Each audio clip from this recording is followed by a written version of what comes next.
Here with Cory Reed. He makes things happen here at Brewerton and Fulton Speedways. Also has a role with the DIRTcar Sportsman series, and that is what this interview is about. We're going to make this very quick.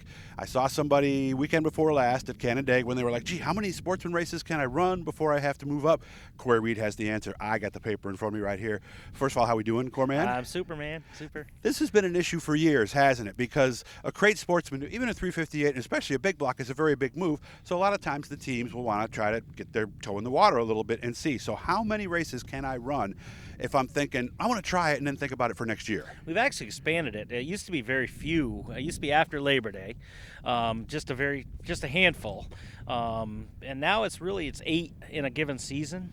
We allow you to dabble up to the next level.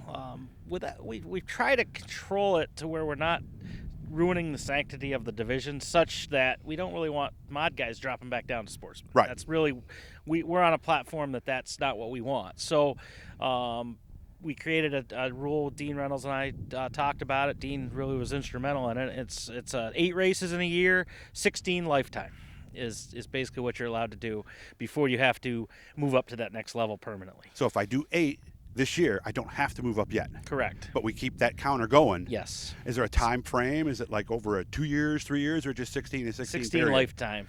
Okay. Lifetime, yep. You and I talked about a situation. Let's say I've got my sportsman and I get a 358 for this weekend and I don't qualify. Does that count? That does not count. A non-qualify, if you don't run the feature event, it does not go against your total. So if you do go out and let's say this event and you don't manage to qualify for the modified race, it won't count against you. And you understand the teams, right? I mean, it just makes sense to try it and see, because it's not necessarily the more horsepower or anything else. It's the competition level, and a lot of times you really don't know until you try. Right, and obviously we encourage them to move up. I mean, that's something. Yes, sure. We especially here at Fulton, but in a lot of other tracks and dirt as a whole, we do. Support and encourage the ladder system. We want gradual progression, and but stifling them and keeping them handcuffed totally into one division is challenging. So to dangle those races and let them come play some to get their feet wet is really important. But at the same time, keeping that sanctity of the sportsman where nobody can drop back down, right?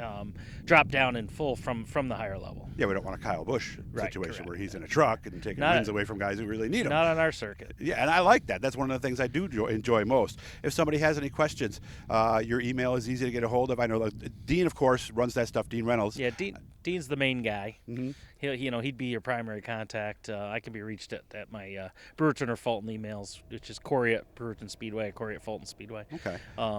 But Dean would really be the primary contact. We just happen to do this because we're standing here together. Yeah, and I talked to him about it before. It's like, hey, I've had some questions on this. So, and 315-834-6606. That's the Dirt Office. That's the same phone number you and I used to dial when we first started here in 1995. Yep. Working for Dirt. So, and we really this changed this spring or late winter or spring. It was updated to be give a little more latitude. Went to that 16 lifetime and that 8 in a season, which I think really has made a lot of people happy. All right, maybe you'll see some of those guys this weekend. Yeah, here at Fulton. So. I know we have a few. Most of the ones I know that are moving up permanently, but we'll see. There might be a couple dabble in here. So again, 8 in a season, 16 total, and these are only for races where you make the feature. So if you do not qualify, or maybe you break in the heat or something, it doesn't count. Cory, thanks for clearing that up, man. I appreciate it. All right, thanks, Doug.